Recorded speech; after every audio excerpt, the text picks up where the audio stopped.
विश्व में विविध संस्कृतियों, सभ्यताओं एवं धर्मों का उद्भव हुआ। सबकी अपनी अपनी विशेषताएं हैं, अपनी अपनी उपलब्धियां हैं तथा अपने अपने योगदान हैं। जैन धर्म और संस्कृति सबसे विलक्षण और पवित्र रही है। इस संस्कृति में जीने वाले व्यक्तियों के लिए मानसिक तथा शारीरिक स्तर पर कुछ नियमों का पालन करना आवश्यक होता है। प्राचीन युग से लेकर वर्तमान युग तक कोई भी नया व्यक्ति जैन धर्म में प्रवेश करता था तो उसे न्यूनतम 7 बुराइयों का त्याग करना अनिवार्य होता था। जुआ, मांस, शराब, चोरी, पर स्त्री गमन, वेश्यागमन और शिकार। ये 7 कुव्यसन छोड़ने वाले व्यक्ति को ही जैनत्व का सर्टिफिकेट दिया जाता था। किसी भी जैन प्रचारक ने, साधु साध्वी ने आज तक उस व्यक्ति को जैन धर्म में प्रवेश नहीं दिया जिसने इन 7 बुराइयों का परित्याग नहीं किया। जैन गुरुओं ने जैनों की संख्या वृद्धि के लालच में आकर गुणवत्ता के साथ समझौता नहीं किया। जैन उपदेष्टाओं ने सदा ही क्वांटिटी की उपेक्षा की और क्वालिटी को अधिमान दिया। वर्तमान युग में इन 7 कुव्यसनों को और संक्षेप रूप देने के लिए 3 शब्दों पर जोर दिया जा रहा है: मद्य, मांस और अंडा। इन 3 चीज़ों का सेवन ना करने वाला व्यक्ति जैन कहला सकता है, भले ही वह रेगुलर माला समायिक ना करता हो, मंदिर में नहीं जाता हो। इसके विपरीत जो व्यक्ति माला समायिक, उपवास करता हो, मंदिर में जाकर पूजा पाठ करता हो, परंतु मद्य, मांस, अंडे का सेवन करता हो तो वह जैन नहीं हो सकता। इन 3 कुव्यसनों में से भी अंडा और शराब प्रच्छन्न और स्पष्ट रूप से जैन समाज में घुसने लगे हैं और जैनत्व की मूल पहचान खतरे में पड़ती जा रही है। पोल्ट्री लॉबी ने धुआंधार प्रचार कर दिया कि अंडा या अनिषेचित अंडा, अनफर्टिलाइज्ड एग, मांस नहीं है। उसके जोरदार प्रचार के कारण बालकों, युवकों ने इनका सेवन करना शुरू कर दिया है। पोल्ट्री लॉबी के साथ कुछ डॉक्टरों ने भी न्यूट्रिशन के नाम पर अंडे को बढ़ावा दिया है, जबकि भारत सरकार की फूड मिनिस्ट्री का सख्त आदेश है कि जिस खाद्य पदार्थ में अंडा डला हो उसके रैपर पर नॉन वेज का सूचक रेड या ब्राउन डॉट अवश्य छापा जाए। अंडे से भी ज़्यादा प्रवेश हो चुका है शराब का। आश्चर्य इस बात का है कि इस ओर ना धर्माचार्यों, गुरुओं की ओर से कोई ठोस कदम उठाया जा रहा है, न समाज के प्रमुख विचारकों, चिंतकों की ओर से प्रयास किया जा रहा है। स्थिति इतनी दयनीय और भयावह हो चुकी है कि समाजों का नेतृत्व उन लोगों के हाथों में आ रहा है जो स्वयं शराब पीते हैं तथा जिनके पारिवारिक आयोजनों में शराब के काउंटर लगते हैं तथा कहीं कहीं तो उनके घरों में बार तक बन गए हैं। जैनों के सम्माननीय तीर्थ समेध शिखर को केंद्रीय और प्रांतीय सरकारों ने टूरिस्ट सेंटर का दर्जा दिया था। तब पूरे जैन समाज ने व्यापक आंदोलन चलाया कि टूरिज्म के नाम पर वहां होटल खुलेंगे, मद्य मांस का सेवन होगा, समेध शिखर जी की पवित्रता भंग हो जाएगी। जैनों के प्रबल विरोध के बाद सरकार ने अपनी घोषणा रद्द कर दी। परंतु प्रश्न यह है कि जो जैन लोग शराब पीते हैं, पिलाते हैं और वे मंदिरों में पूजा प्रक्षाल करें, स्थानकों में सामूहिक उपवास करें, साधु साध्वियों को आहार पानी दें, वंदना करें, स्टेज पर सम्मान पाएं, तो क्या ये मंदिर, स्थानक, आहारदान एवं साधु साध्वी अपवित्र नहीं हो जाएंगे? जैन धर्म में नया आदमी प्रवेश करे, उस आदमी पर तो साधु साध्वी पाबंदी लगाते हैं कि शराब का त्याग आवश्यक है, पर जिन जैनों की 7 पुश्तें मद्य से दूर रही हों वही जैन शराब पिए, उन्हें आईना कौन दिखाएगा? कौन उन्हें पदों से नीचे उतारेगा? कौन उनकी दी गई दान राशि को सरेआम ठुकराकर अपनी इंसानियत को उजागर करेगा? जैनों में आई इस विकृति के पीछे समग्र देश की मनोदशा भी कारण है। जैन हिंदू समाज का ही एक छोटा अंग हैं। हिंदू समाज ने शराब के प्रति ग्लानि भाव को छोड़ दिया और धड़ल्ले से उसका सेवन कर रहा है। बृहद समाज की बुराई ने लघु जैन समाज की मौलिकता को तहस नहस कर दिया है। कॉरपोरेट वर्ल्ड की हर छोटी बड़ी पार्टी में शराब अनिवार्य हो गई। हर गरीब अमीर की शादी में शराब फैशन बन गया। सरकारी महकमों में अफसरों के साथ तालमेल बनाने में बोतल इजी मेथड बन गया। फिल्मी संसार हो, मीडिया का वर्ल्ड हो, शायद ही कोई अवसर हो जहां शराब सर्व न होती हो।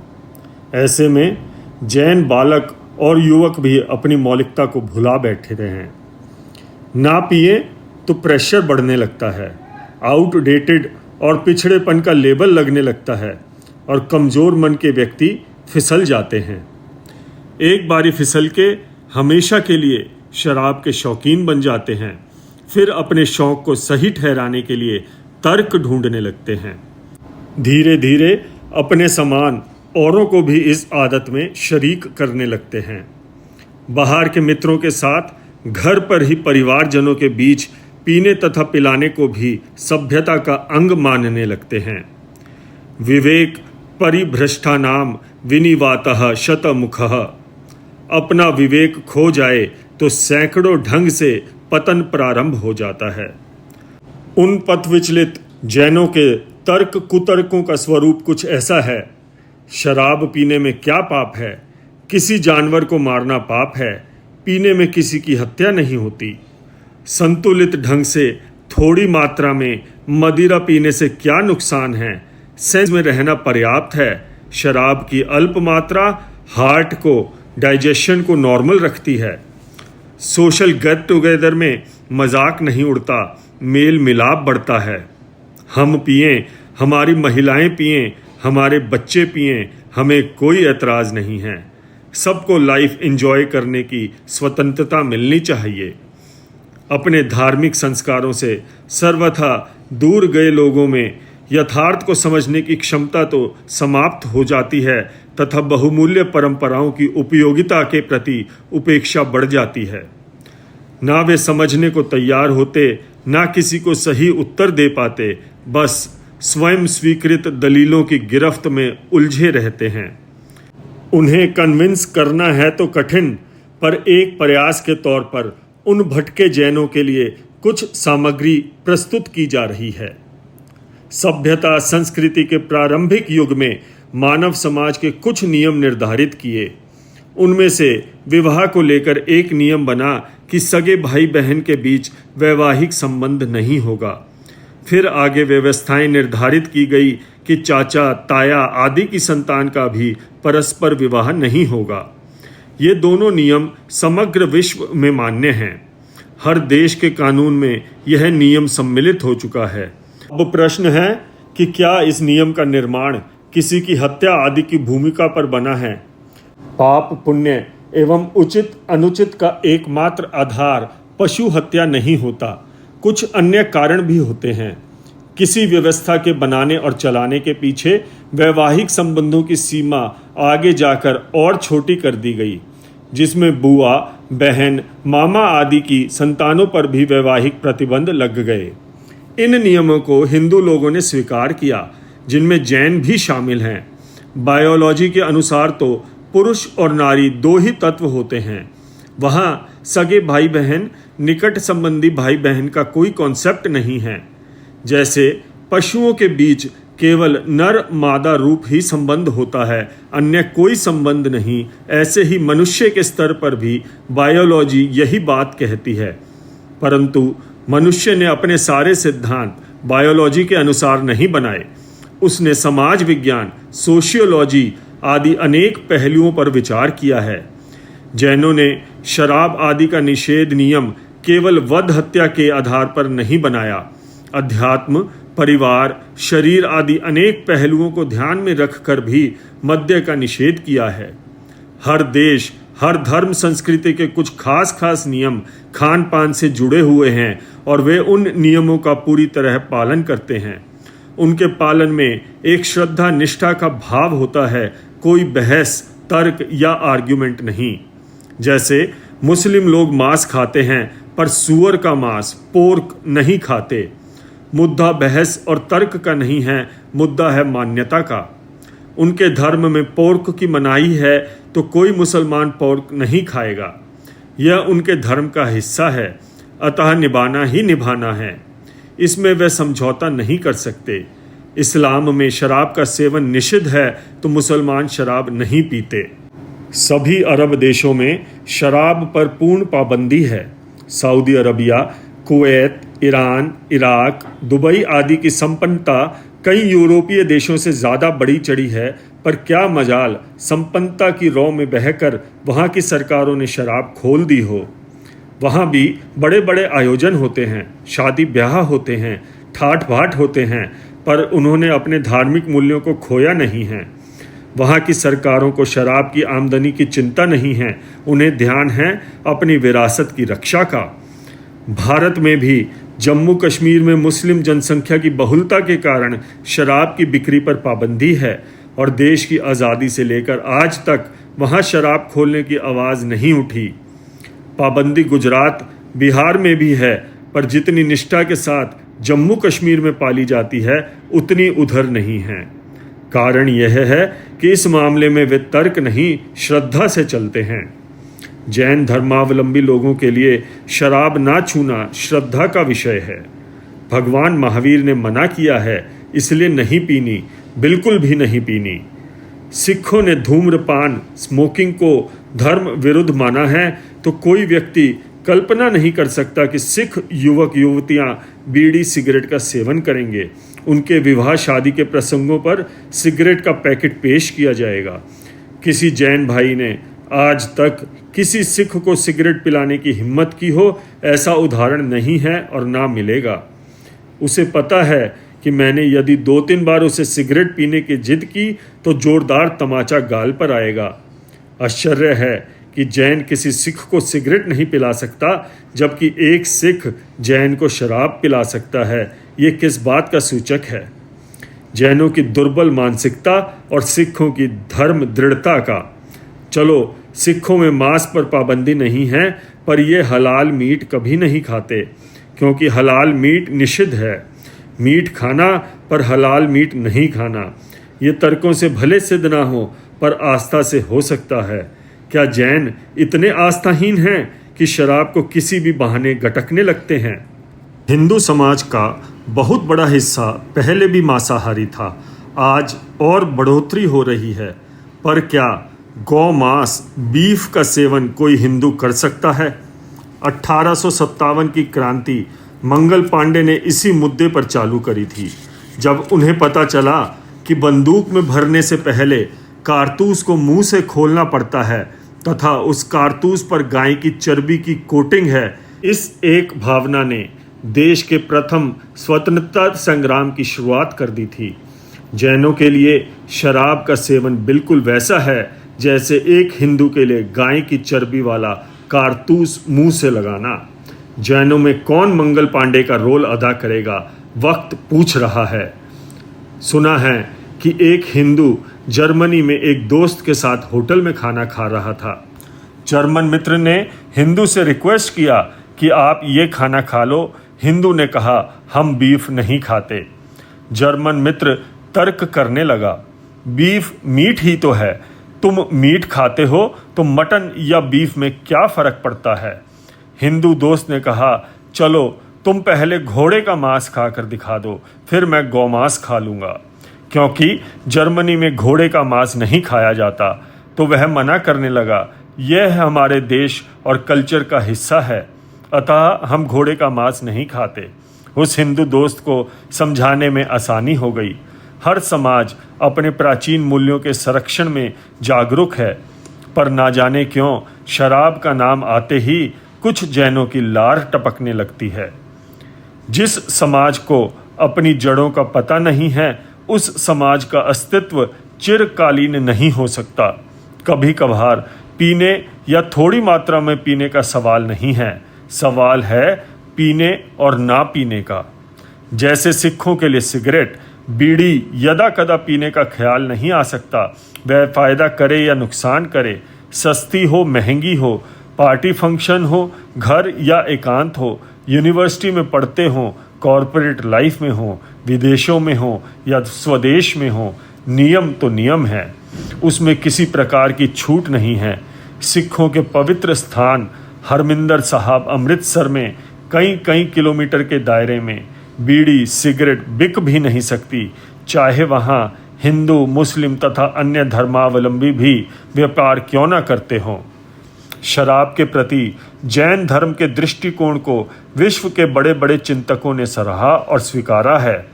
रूस के महान साहित्यकार विचारक टॉल्स्टॉय ने the imp and the crust short story में लिखा है कि शराब की पहली घूंट में लोमड़ी का खून होता है, दूसरी घूंट में सूअर का और तीसरी घूंट में भेड़िए का।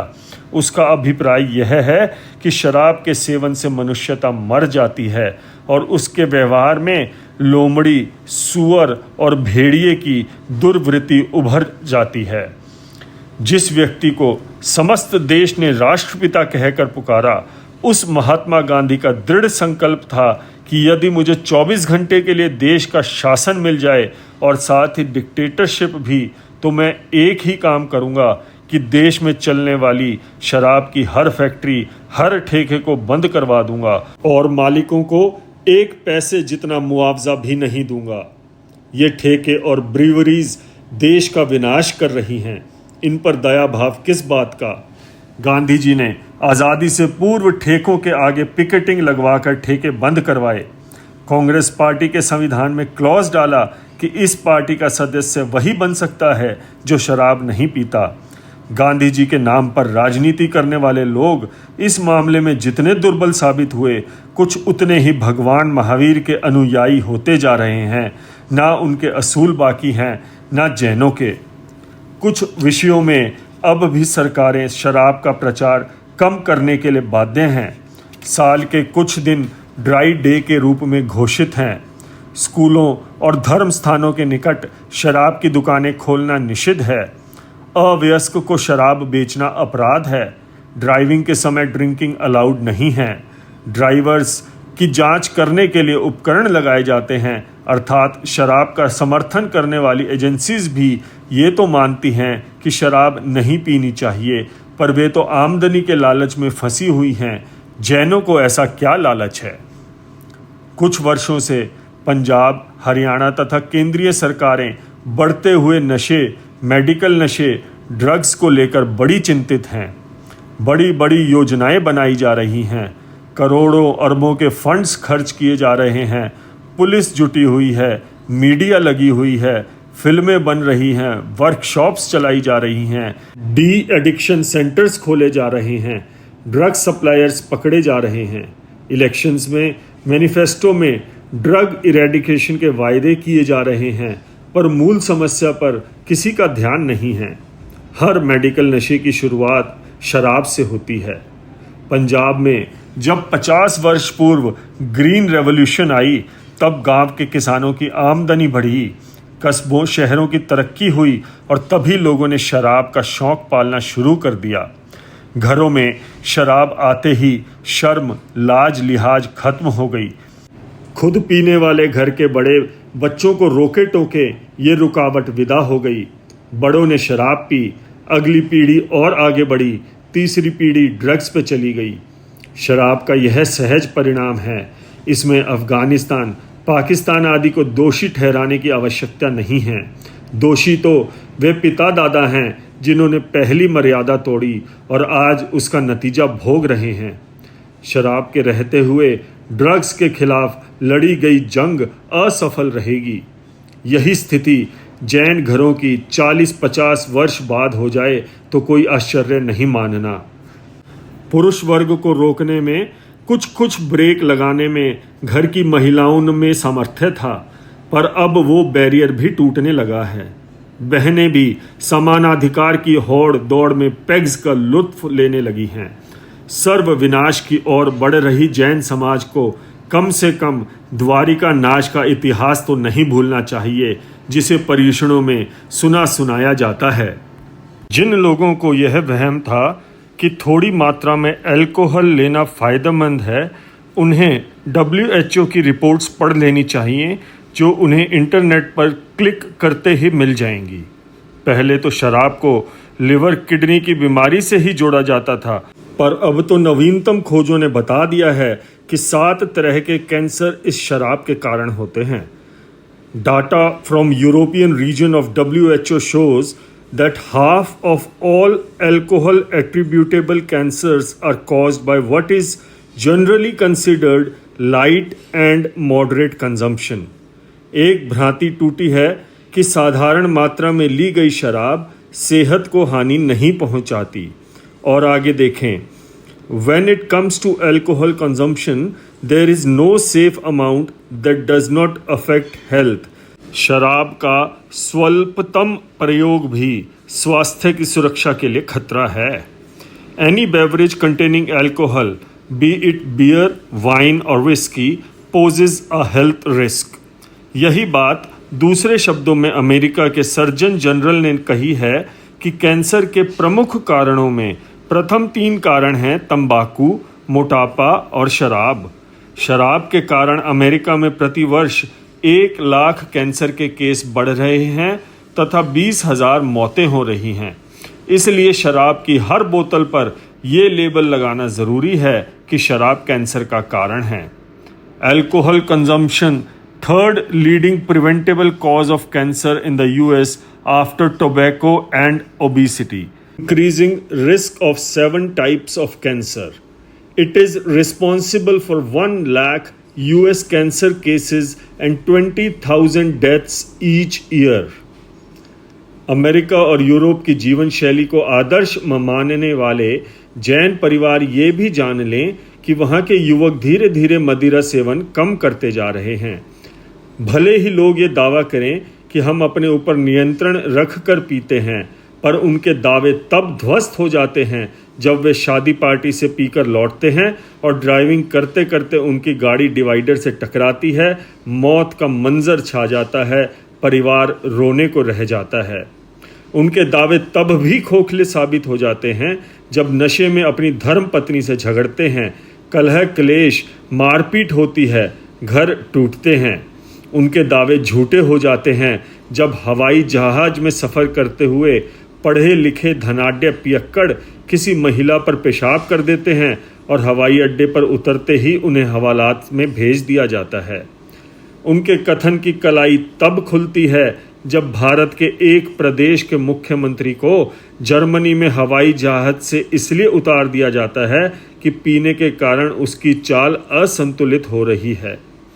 ठेकों के बाहर, सड़कों के किनारे, गली के नुक्कड़ पे पड़े शराबी क्या शुरू में नहीं कहते थे कि थोड़ी सी ही तो पी है? हंगामा है क्यों बरपा, थोड़ी सी जो पी ली है, डाका तो नहीं डाला, चोरी तो नहीं की है। कितने घरों के बालक इसलिए तरक्की नहीं कर पाए क्योंकि उनके बाप ने सारी कमाई शराब के हवाले कर दी। सैकड़ों हजारों पियक्कड़ अपने बूढ़े माँ बाप को डंडों से पीट पीट कर मार डालते हैं क्योंकि उसकी शराब के लिए माँ बाप के पास पैसा नहीं है और उन्हें चाहिए ही चाहिए। भगवान महावीर ने जिस शराब और मांस को नरक जाने का कारण बताया है, वह नरक इसी जन्म में अनेक घरों में प्रकट होती दिखाई दे रही है। छोटी उम्र में एक बालक के मुंह शराब लगी, धीरे धीरे पढ़ाई छूटी, पर शराब नहीं। अमीर घर का वह लाडला जवान होते होते लीवर सिरोसिस का शिकार हो गया। 70-80 लाख रुपए इलाज पर खर्च हो गए, फिर भी बच नहीं पाया। उसने जिंदगी में कमाकर इतना अपने परिवार को नहीं दिया जितना परिवार से खर्च करवा दिया, सिर्फ शराब के कारण। ये सत्य है कि भारत के अधिकतर समाजों में शराब बढ़ रही है, पर सवाल तो छोटी सी जैन समाज का है। जिस समाज पर विश्व का हर आदमी गर्व कर सकता है, कम से कम इसकी पवित्रता तो बचनी ही चाहिए। जैन संस्थाओं तथा जैन साधु साध्वियों को लक्ष्यबद्ध तरीके से इस दूषण से जूझना पड़ेगा। कुछ शक्ति, कुछ प्यार से, कुछ श्रद्धा, कुछ तर्क का सहारा लेकर जैन समाज को शराब मुक्त करना है। हर साधु साध्वी अपने प्रचार एजेंडा में शराब विरोध को अवश्य शामिल करे। हर बालक और युवक को समझाया जाए कि यह हमारी पहली वर्णमाला है, इसके बिना हम जैन नहीं कहला सकते। साथ ही जैन समाज की प्रत्येक संस्था को बाध्य किया जाए कि संस्था का कोई पदाधिकारी शराब का सेवन नहीं करेगा। यदि समाज के पास किसी पदाधिकारी के विषय में पुष्ट प्रमाण हो कि यह शराब पीता है तो उसे तुरंत पद छोड़ने को मजबूर किया जाए। ये नियम जैनों की चारों संप्रदायों की संस्थाओं पर लागू हों। शराब पीने वाले पदाधिकारी नई पीढ़ी को क्या तो संदेश देंगे और नए बच्चे क्या उनसे सीखेंगे। उन लोगों को समाज से बहिष्कृत करने का आग्रह नहीं है, केवल उन्हें पद पर नहीं रहने देना है। दूसरी बात, जैनों की शादी में विशेषतः लड़का यदि जैन है तो यह निश्चित किया जाए कि शराब का स्टॉल ना लगे, परिवार की तरफ से शराब का प्रबंध ना हो। यदि पहले पता हो कि वहाँ शराब चलेगी तो कोई जैन उस शादी को अटेंड ना करे। यदि जाने के बाद पता चले कि वहाँ शराब सर्व हो रही है तो उस परिवार के लोगों के मुंह पर कहा जाए कि हम शादी का बहिष्कार करके जा रहे हैं, हम यहाँ का पानी भी नहीं पिएंगे। यदि एक शादी का इस तरह बहिष्कार हो जाए तो अगली 10 शादियों में सुधार हो सकता है। यदि 10 शादियों में बायकॉट की परंपरा बन जाए तो 100 शादियां सुधर जाएंगी। शराब की बुराई स्टार्ट होने का पहला स्थान शादी है। शादियों के सुधार से बहुत कुछ सुधरने की संभावना है। आज यही बड़ी समस्या है कि हर आदमी यह सोच लेता है कि मैं क्यों बुरा बनूं। अच्छे लोगों में जो स्वयं मर्यादा का पालन करते हैं तथा चाहते हैं कि शराब का प्रचलन बंद हो, एक बड़ी कमी है कि बुराई का विरोध करने से डरते हैं। उनका डर और डर से उत्पन्न चुप्पी शराब के फैलने का बड़ा कारण है। सही आदमी चुप रहकर गलत आदमी की गलती को सपोर्ट करता है। समय शेष है, नहीं पाप का दोषी केवल व्याध। जो तटस्थ हैं समय कहेगा उनका भी अपराध। यदि सही आदमी खुलकर सामने आ जाए तो गलत लोगों में दम नहीं है कि वह गलती को जारी रख सकेंगे। उन्हें भी समाज की ज़रूरत होती है, समाज की उपेक्षा नहीं कर सकते। ऐसे कई केसेस हैं जहां अच्छे लोगों ने स्टैंड लिया और स्थिति को बदल कर रख दिया। जैन परिवारों में शादी होनी थी। शादी से पूर्व गोद की रस्म थी और लड़के वाले की तरफ से शराब का गुप्त प्रबंध किया गया। लड़की के पारिवारिक मित्र लोग उस फंक्शन में गए। उन्होंने गोद का बहिष्कार कर दिया। उसका परिणाम यह निकला कि लड़की वाले अड़ गए और लड़के वाले परिवार को शादी के फंक्शन में शराब का प्रवेश रोकना पड़ा। हिम्मत होनी चाहिए, हालात खुद बदल जाएंगे। कुछ नव धनाढ्य लोगों के मन में भय या भ्रांति भरी हुई है कि हम शादी में शराब नहीं परोसेंगे तो हमें पिछड़ा गिना जाएगा, लोग नाराज हो जाएंगे। उन्हें इस इन्फीरियॉरिटी कॉम्प्लेक्स से बाहर आ जाना चाहिए। कोई आदमी आपकी शराब पीने नहीं आता, वह आपके प्रेम और अपनेपन के कारण आता है। देश के प्रधानमंत्री नरेंद्र मोदी के प्रथम शपथ ग्रहण समारोह में विश्व भर के नेता आए थे। किसी को ना तो शराब परोसी गई, ना नॉनवेज दिया गया। क्या किसी ने डिमांड की या बुरा माना? वर्तमान राष्ट्रपति द्रौपदी मुर्मू ने राष्ट्रपति भवन से हर अभक्ष्य वस्तु बाहर निकलवा दी, तो क्या कोई विदेशी मेहमान अपेक्षा करता है कि मुझे यह आइटम मिले? गत वर्ष मुकेश अंबानी के छोटे बेटे अनंत की शादी में 4000 करोड़ रुपए खर्च हुए। विश्व के हर कोने से हर किस्म के लोग शामिल हुए।